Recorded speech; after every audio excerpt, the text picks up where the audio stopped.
metro station. You can do it together.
Good evening.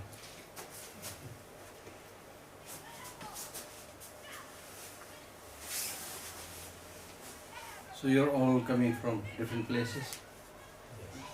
Jerusalem, how many? Jerusalem. Tel Aviv? More. Then? Haifa? Anyway. I don't know the names. So you're all Buddhist? How many you are Buddhist?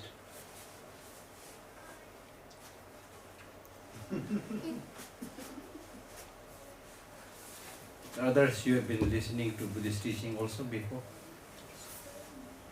I'm just asking. It's not important whether you're Buddhist or not. Okay, so it is my great pleasure to come here and meet all of you. I do not know whether I know anything better than you, but it is always a good idea to sit together, come together and discuss what we can together do to make our life more peaceful and more happy. That's a worthwhile project, very important project. So today I'm here to speak on the mind training.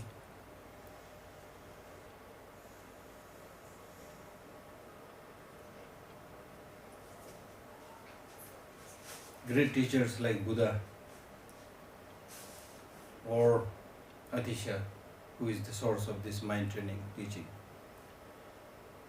they have all contemplated and thought about what is the main source for long-lasting peace and happiness.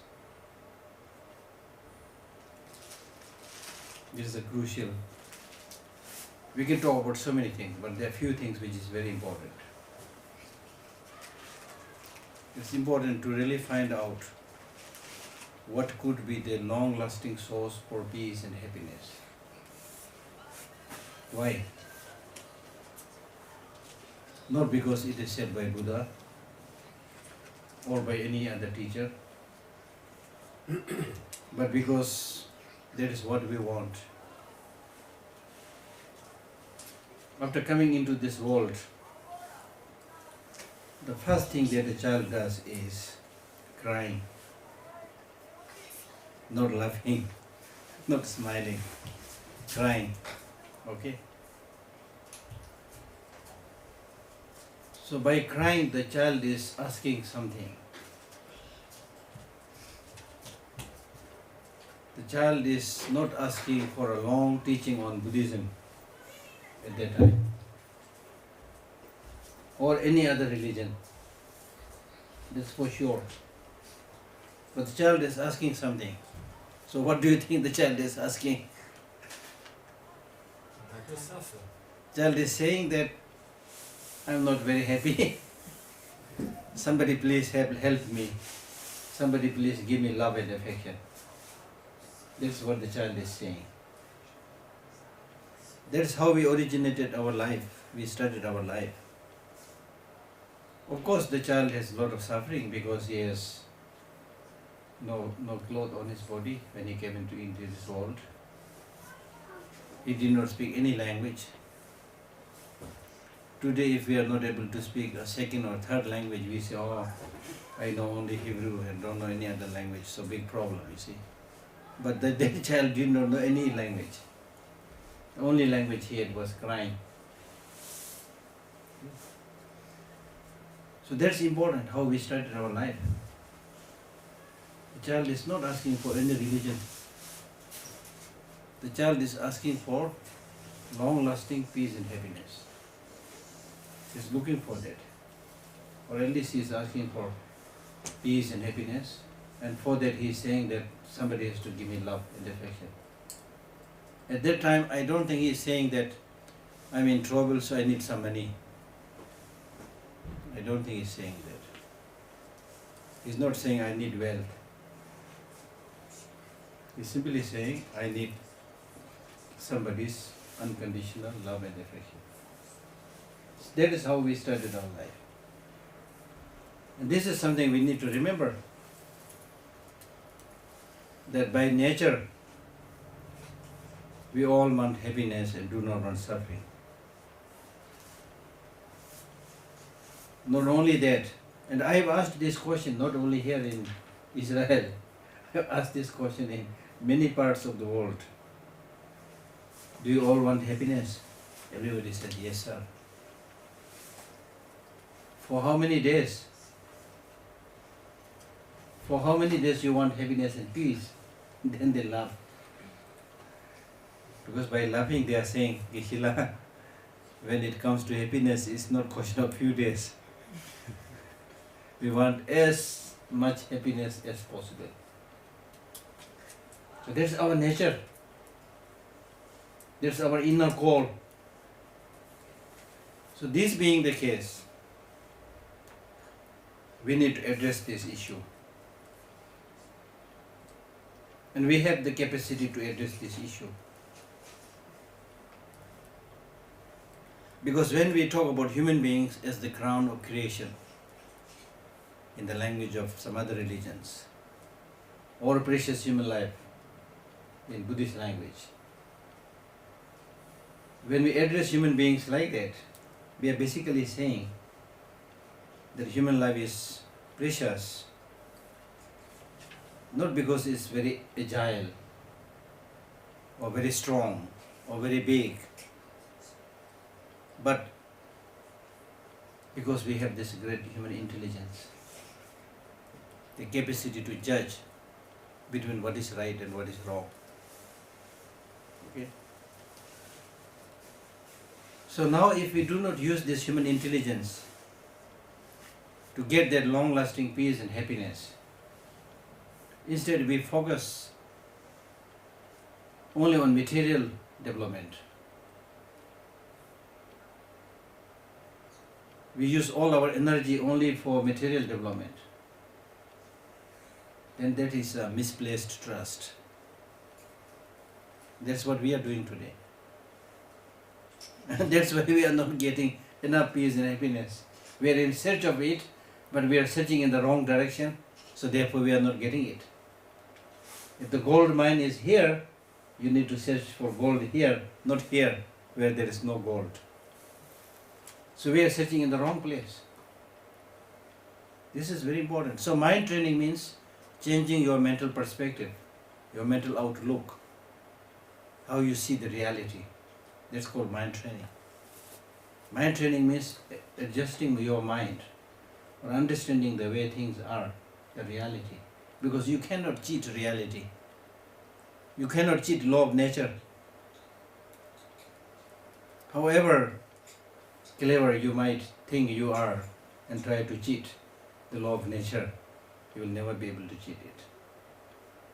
You have to follow in line with the law of nature. That's what mind training is about. And mind training is important because, as I said, that we want not only happiness and peace, but we want long-lasting peace and happiness. Now you have to explore this. Not only listening to the teaching, but you need to explore from where do you think you will get that long-lasting peace and happiness. From money? No, you need to ask this question to yourself. From money? Do you think you'll get that long-lasting peace and happiness from a big building and lots of money? No, you need to think and answer. Think carefully.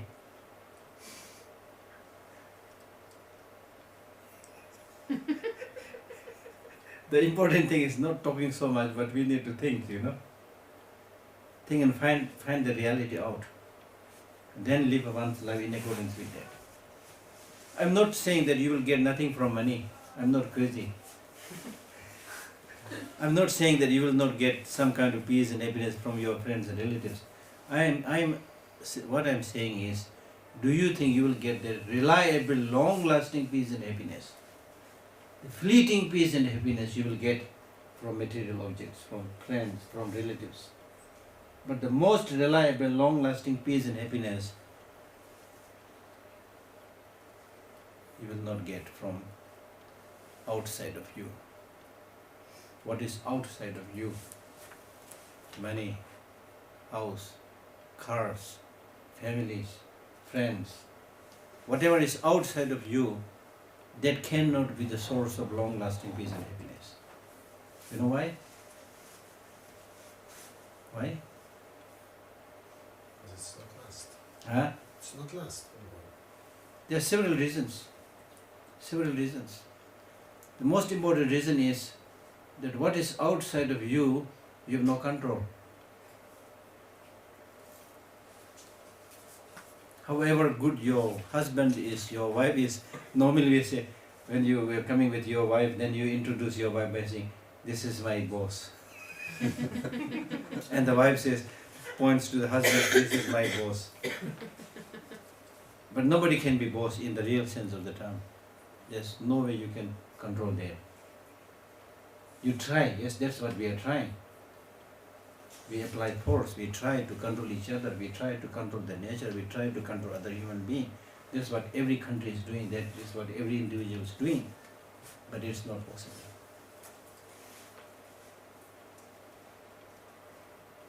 So what is outside of you? For example, the trees, you like beautiful trees, beautiful flowers. But do you think that this flower and tree is growing for you?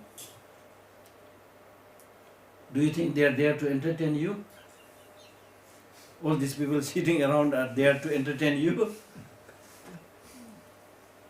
We sometimes misperceive and think like that, but the reality is that they have their own life. You can appreciate things, but they cannot be the source for your long-lasting happiness. They cannot. But you can do one thing. So what I'm saying is you cannot control what is outside of you. But you can do one thing. Even though you cannot control what is outside of you, but you can control your mind. How would you react to the changing situation? How would you react to the changing situation? It's in your control. That's under your control. How would you react to the changing situation? That's under your control.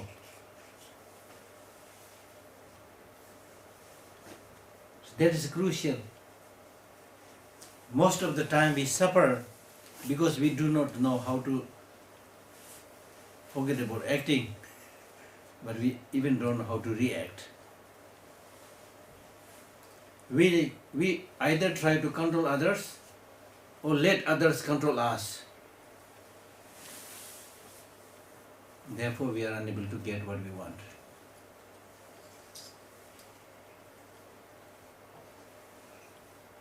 So therefore, the trick is to fine-tune your perspective of seeing the changing situations, changing relationships, changing circumstances. By adjusting your mind to the way things are, to the law of nature, by understanding the law of nature, it will make a huge difference. There's one Tibetan teacher who said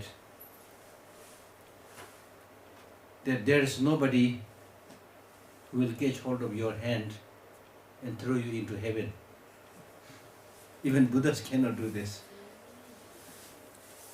There is nobody, however bad, who will catch hold of your leg and drag you into hell. Nobody can do that. The worst the enemy can do is destroy your body, but they cannot even destroy your mind. So therefore, your peace, your happiness and your suffering is in your hand. Therefore, do not cheat yourself. That's what this Buddhist teacher says. Your happiness and your suffering is in your hand. Therefore, do not cheat yourself. Therefore, do not cheat yourself. When your friend or somebody cheats you, you feel miserable. You feel very sad. Oh, my friend cheated me. I trusted him so much. He cheated me. That's what we say, you know. But how about you're cheating yourself? How many times you have cheated yourself? So these Buddhist teachings are saying, enough is enough. Stop cheating yourself. Stop fooling yourself. We are cheating ourselves because we want long-lasting peace and happiness, but we are all we are doing is to get temporary happiness, peace, and closing our eye to the long-lasting peace and happiness. Cheating. We are not even able to take care of our physical health because so much cheating is going on. Your tongue says, oh, I like sweet. The doctor says, oh, your health need is not sweet. It is very harmful. But still your tongue says, I need sweetness. Says, okay, do some cheating, you know. Eat some sweet or something sour and things like that.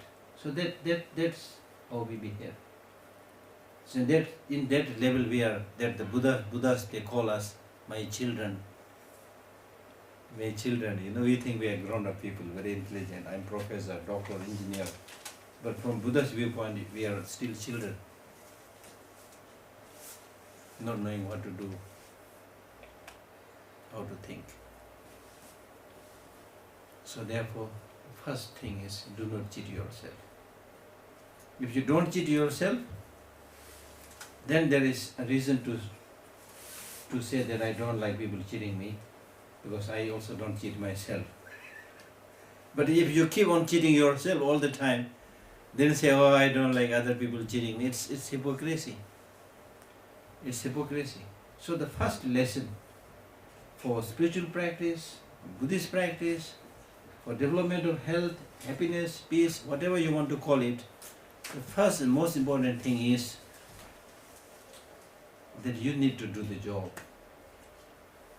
Not waiting for others to do it for you. You need to do the job. You know?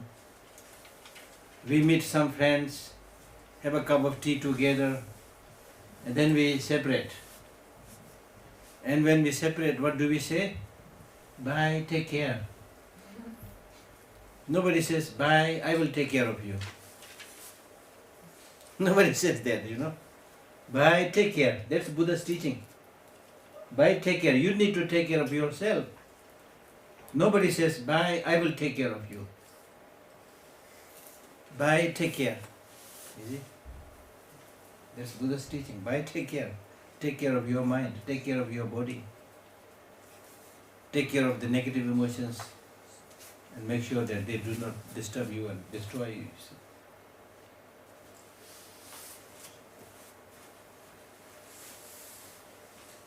So therefore, the Buddha said, self is the protector of the self. No one else can be the protector. Likewise, self is the enemy of the self. No one else can be the enemy.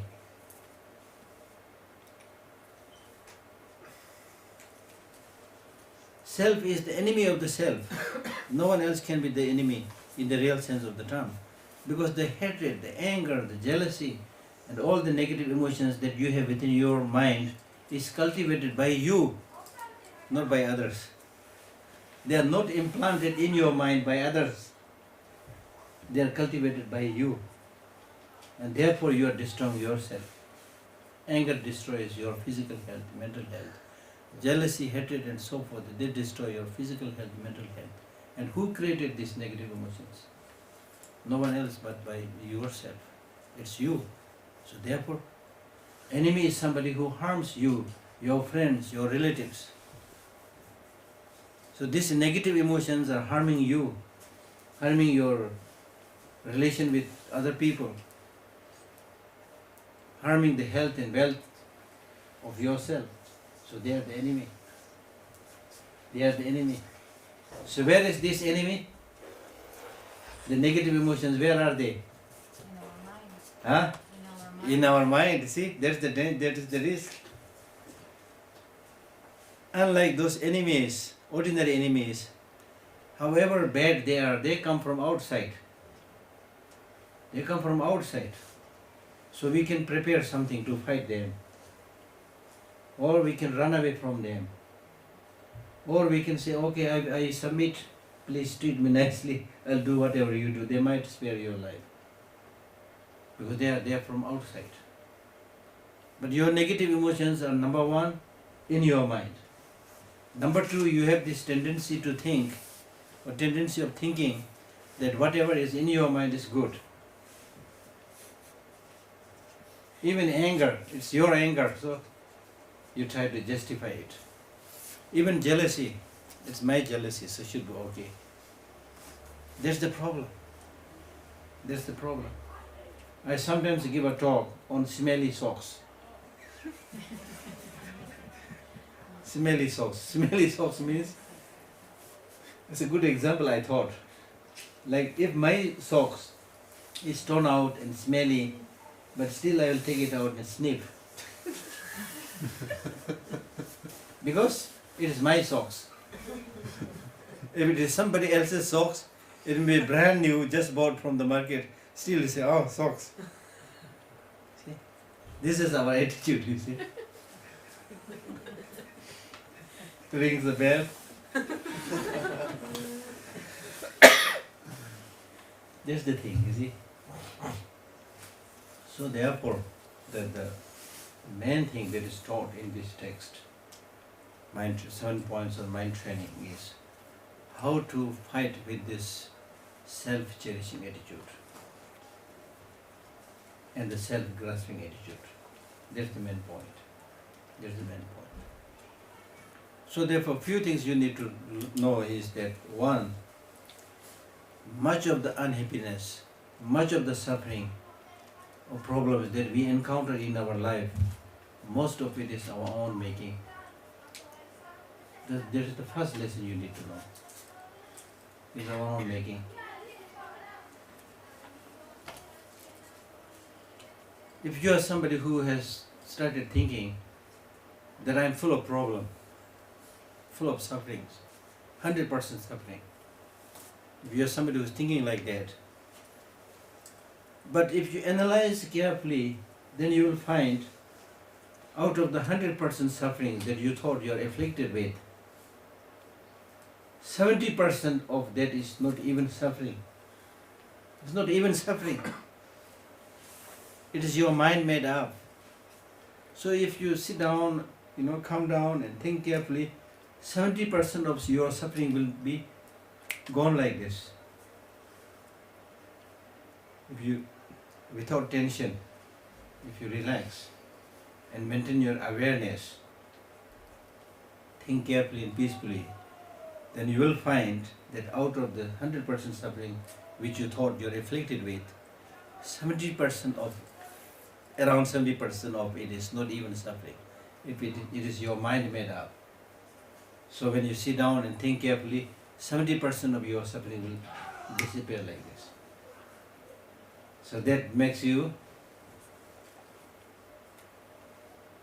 left with only 30%. See? Already 70% of your suffering is gone. So now you have only, say, around 30% of suffering. Now out of this 30% of suffering, the remaining 30% of suffering, 20% of suffering or problems are sufferings, but they are changeable sufferings. So instead of sitting there complaining and feeling miserable, if you find the ways and means to remove them, because they are changeable suffering, you can change those sufferings. You can remove those sufferings.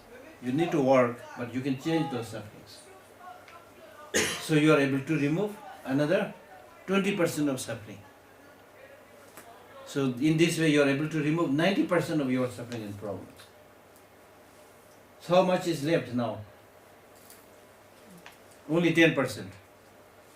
Now the remaining 10% of suffering are such stubborn sufferings that you cannot do anything with it.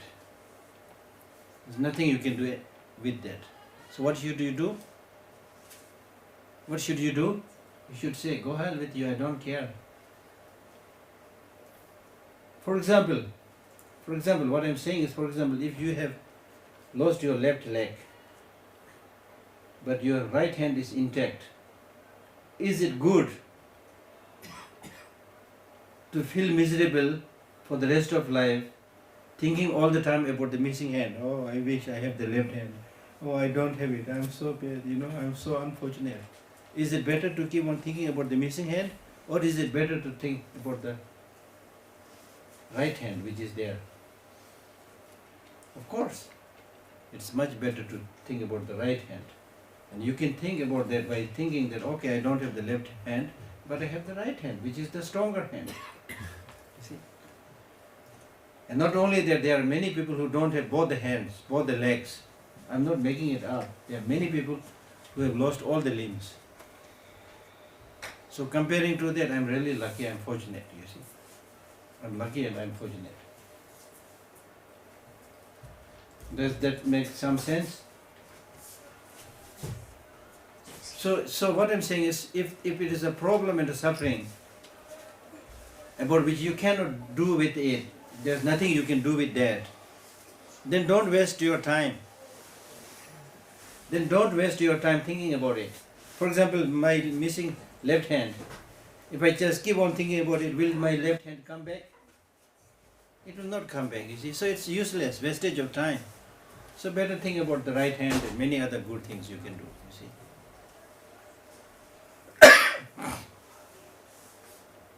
Clear? Yes. So that is the meaning of changing your perspective.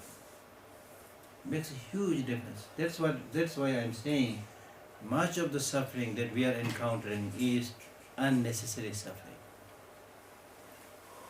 We are suffering because of ignorance. We are suffering because of strong self-cherishing attitude, thinking all the time, I, me, I, me, mine, I, me, mine, I, me, mine.